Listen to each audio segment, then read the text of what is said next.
Hello दोस्तों, तो कैसे हैं आप? उम्मीद करता हूँ अच्छे ही होंगे। अभी एग्जाम्स आने वाले हैं, तो आप लोग में टेंशन का माहौल बना होगा।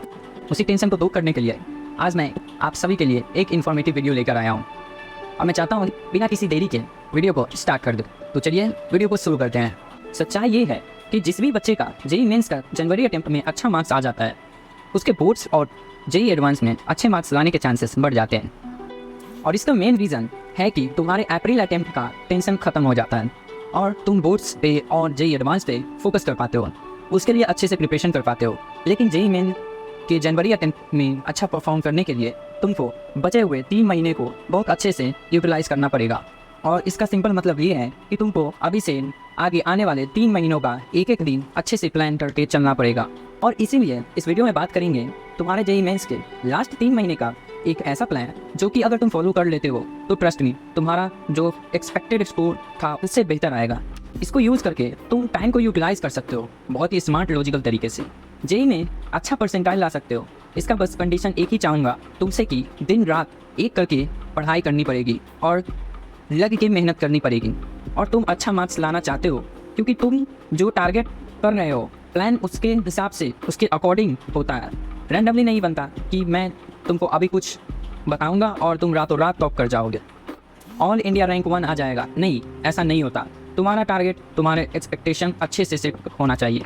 उसके अराउंड हम स्ट्रैटेजीज डिस्कस करते हैं। तो देखो भाई, मैंने 3 मंथ को 3 फेज़ में डिवाइड किया है। पहला फेज़ ये है 45 डेज़ का, यानी कि अभी से लेकर नवंबर के मिड तक इस फेज़ में तुमको सिलेबस ख़त्म करने पर फोकस करना है। यस, तुम सही सुन रहे हो, तुम्हें पूरा सिलेबस ख़त्म करना पड़ेगा मिड नवंबर तक। अब इतने कम टाइम में सिलेबस कैसे ख़त्म होगा वो इस वीडियो में मैं तुमको आगे बताऊंगा। वीडियो ध्यान से देखते रहो। वीडियो आधा अधूरा देखकर भाग जाओगे तो भाग जाओ, क्योंकि आधा वीडियो देखकर कुछ समझ में नहीं आएगा। मस्त जोक मारा रे, ये हंस रे हलकट हंस। फेज़ 2 ये फेज़ है 30 दिनों का। स्टार्ट होगा मिड नवंबर में और एंड होगा मिड दिसंबर में। इस फेज़ में तुमको रिवीजन पे ध्यान देना है और साथ में मॉक टेस्ट देना है। तुमको ये ट्राई करना है कि मॉक टेस्ट ज़्यादा से ज़्यादा दे सको। फेज़ 3 ये आखिरी फेज़ और ये फेज़ 30 डेज़ का होगा, मिड दिसंबर से मिड जैन तक। इस फेज़ में तुमको 70% टाइम मॉक टेस्ट में देना है एंड 30% टाइम रिवीजन और मिस्टेक एनालिसिस को देना है। अब तक तुमको मैंने जो भी बताया इन फेजेस के बारे में, ये बस छोटा सा ओवरव्यू था। अब एक एक करके इन फेजेस को डिटेल में देखते हैं और देखते हैं कि तुम क्या क्या कर सकते हो इन सारे फेजेस में फोड़ने के लिए। 3 मंथ्स का मास्टर प्लान बनाना शुरू करो। मैं तुमको ये रिक्वेस्ट करूंगा कि एक नोटबुक और पेन पेपर लेके बैठ जाओ। जो भी मैं तुमको बता रहा हूँ तुम उसमें से इंपॉर्टेंट चीज़ें अपने हिसाब से नोट करते जाओ। आते हैं फेज़ 1 पे। Create a mission to complete phase 1 syllabus. तुम किसी भी तरह से इस चीज़ को एक मिशन की तरह बना लो कि मुझे सिलेबस ख़त्म करना ही है। पहले 45 दिन का मिशन सिलेबस ख़त्म करना ही है और किसी भी हालत में चाहे जो भी हो जाए हम सिलेबस ख़त्म करके रहेंगे। अब इसको समझने के लिए तुम 3 कैटेगरी बना लो। Category 1 incomplete chapters, category 2 very important chapters and category 3 important chapters. इन तीनों कैटेगरीज के अकॉर्डिंग सारे चैप्टर्स को लिस्ट डाउन करो। लिस्ट करने के बाद ऐसे चैप्टर्स को ढूंढो जिनमें जेईई मेंस में ज़्यादा क्वेश्चंस नहीं आते हैं। इन चैप्टर्स को तुम कम प्रायोरिटी पे रख सकते हो और तुम्हारे दिन का क्या शेड्यूल रहेगा अपने सिलेबस कंप्लीशन के अकॉर्डिंग डिसाइड करो। मेरा रिकमेंडेशन ये रहेगा कि तुम पहले कैटेगरी 1 को करो, फिर कैटेगरी 2 को करो, फिर कैटेगरी 3 करो।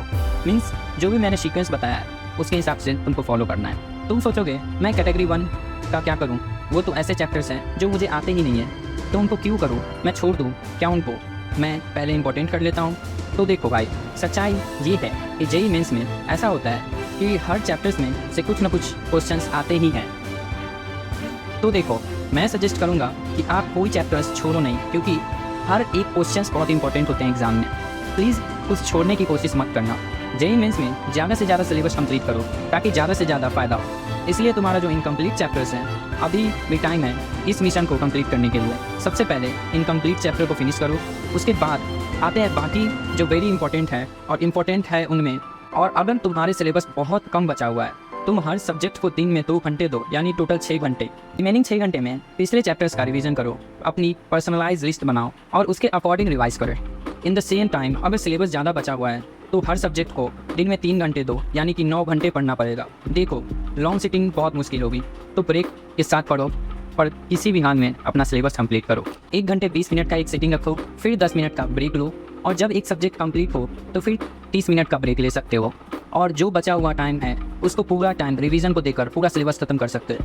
मेक श्योर 45 दिनों के अंदर तुम्हारा सिलेबस पूरा खत्म हो जाए। अब बात करते हैं फेज़ 2 के बारे में, जिनमें हम करेंगे रिवीजन और मॉक टेस्ट। क्योंकि तुम्हारा पूरा सिलेबस खत्म हो गया तो तुमको पूरा सिलेबस रिवाइज करना चाहिए, खास करके ऐसे चैप्टर्स जो कि तुमने बहुत पहले पढ़े हैं होगे। फॉर एग्जाम्पल, तुम अभी क्लास 12th में होगे तो मुझे पता है तुम 11 के बहुत सारे चीज़ें भूल चुके होगे। तो ऐसे में रिवीजन बहुत ही इंपॉर्टेंट रोल प्ले करने वाला है तुम्हारे प्रिपरेशन में। अब रिवीजन के लिए बहुत ही इफेक्टिव स्ट्रैटेजीज बताता हूँ, जिसका नाम है डे नाइट स्ट्रैटेजी। तुमको तुम्हारे पूरे दिन को 6 घंटे के 2 स्लॉट्स में डिवाइड करना है। डे स्लॉट यहाँ पे 6 घंटे होंगे, सो के उठने से लेके मिड आफ्टरनून तक, और सिर्फ थ्योरी रिवाइज फॉर्मूला रिवीजन करोगे। इनऑर्गेनिक एनसीईआरटी रीडिंग सब इस स्लॉट में होगा। नाइट स्लॉट इवनिंग से लेके नाइट तक 6 घंटे का स्लॉट बनाओ, जहाँ पे फोकस करो बस प्रैक्टिस पे। इसके पीछे का लॉजिक बहुत सिंपल है। मॉर्निंग में हमारा दिमाग बहुत अच्छे से चलता है, हम बहुत फ्रेश रहते हैं, तो ऐसे में थ्योरी रिवाइज बहुत ही अच्छे से आप कर पाओगे। रात को जनरली तुम थक जाते हो, तो ऐसे में थ्योरी पढ़ने बैठोगे तो तुम्हें नींद आने लगेगी। तो ऐसे इसमें क्वेश्चंस प्रैक्टिस करना बेस्ट ऑप्शन होगा तुम्हारे लिए। तो दिन को थ्योरी रिवाइज करो, अच्छे से पढ़ो, कॉन्सेप्ट को अच्छे से क्लियर करो, और रात को जम के क्वेश्चंस प्रैक्टिस करो। Now let's talk about phase 3, mock test plus PYQs plus revision. अगर तुमने पहले 2 फेजेस में अच्छे से प्रिपरेशन कर ली ना, तो तुम्हारा इस फेज में पूरा का पूरा फोकस मॉक टेस्ट और PYQ पे होना चाहिए। तुम रिवीजन में ज़्यादा टाइम स्पेंड नहीं करना चाहते, क्योंकि तुमने ऑलरेडी बहुत सारा रिवीजन कर रखा होगा, और जब तुम ये मॉक टेस्ट और PYQ सॉल्व करोगे, क्वेश्चंस नहीं बनेंगे, उसके लिए तुम ऑलरेडी पीछे का कॉन्सेप्ट देखोगे, तो रिवीजन होता रहेगा। मैंने रिवीजन भी इसलिए बोल दिया क्योंकि आपका रिवीजन थोड़ा सा बच जाता तो यहाँ कर सकते हैं, पर आइडियली आपका फोकस है मॉक टेस्ट और PYQ में। इस फेज़ का मेन गोल है कि आपको अपने प्रिपरेशन को फाइनल टेस्ट देना है, ताकि फाइनल JEE मीन्स एग्जाम के लिए फुली प्रिपेयर हो सको। अब इसको कुछ स्लॉट्स में डिवाइड करते हैं। Number 1, morning revision. अब ये कोई चैप्टर वाइज रिवीजन वगैरह नहीं है, ध्यान से सुनो जो मैं बताने वाला हूँ। इस फेज़ में तुम्हें अपने डे की स्टार्टिंग में शॉर्ट फार्मूला, रिएक्शंस और की कॉन्सेप्ट्स रिवाइज करने हैं, जिस टाइम पे तुम्हारा दिमाग बहुत फ्रेश होगा और रिवीजन काफ़ी इफेक्टिव रहेगा। And number 2, mock test routine. तुमको हर रोज़ एक मॉक टेस्ट देना है, जो कि बिल्कुल JEE का पेपर समझकर अटेम्प्ट करोगे। मतलब जैसे एग्जाम इन्वायरमेंट होते हैं, 3 घंटे का टाइम है, एक बार बैठना है तो वापस उठना नहीं है, एक बार ख़त्म करके ही उठना है। तुम बिल्कुल वैसे ही ट्रीट करोगे मॉक टेस्ट को भी, और उसको अटेम्प्ट करने के बाद तुमको उसका प्रॉपर एनालिसिस करना है, ध्यान से समझना है कि कौन सी गलतियाँ करी है, और तुम्हें उन गलतियों को रिपीट नहीं करना है। और जब तुम वो एनालिसिस करोगे, तुमको समझ आएगा कि तुम्हें कौन से टॉपिक पे इम्प्रूवमेंट की ज़रूरत है, और फिर जब तुम अगले दिन की शुरुआत करोगे तो उन्हीं टॉपिक का रिवीजन करना, उन्हीं टॉपिक के क्वेश्चंस को अच्छे से समझना, उन्हीं टॉपिक्स के कॉन्सेप्ट को प्रैक्टिस करना। और अगर जब तक तुम 3rd फेज़ में आते हो तो ये दिखता है कि तुम्हारा एक सब्जेक्ट बहुत वीक रह गया है, तो मैं तुम्हें एडवाइस करूँगा कि तुम उस एक सब्जेक्ट के लिए अलग से 1 घंटा टाइम निकालो, और उसके अलग से मॉक टेस्ट देते रहो, ताकि तुम्हें एग्ज़ाम में तुम उस सब्जेक्ट को निगलेक्ट मत करो। देखो, अगर तुम्हारा कोई एक सब्जेक्ट वीक रह जाता है, देन प्लीज़ उसको अलग से टाइम दो, उसको छोड़ मत देना। अगर तुमने इस स्ट्रैटेजीज़ को फॉलो कर लिया तो तुम्हारा रिवीजन और मॉक टेस्ट का बैलेंस बहुत अच्छे से बना रहेगा, जो कि तुम्हारे लिए बहुत ज़्यादा इंपॉर्टेंट है। देखो, तुम लोग कितने वीडियोज़ देख लो, जब तक तुम लोग खुद मेहनत नहीं करोगे, खुद नहीं पढ़ोगे, कुछ नहीं होने वाला। तुम इंडिया के टफेस्ट एग्जाम की तैयारी कर रहे हो, जहाँ कंपटीशन बहुत है, और एग्ज़ाम को जो लोग क्रैक करते हैं वो भी तुम्हारे तरह को स्टूडेंट्स ही होते हैं। तो लगे रहो अपने एक सीट के लिए। आई होप ये वीडियो आपको इन्फॉर्मेटिव लगी हो। ऐसे वीडियोज़ के लिए चैनल को सब्सक्राइब कर दो। मिलते हैं नेक्स्ट वीडियोज़ में।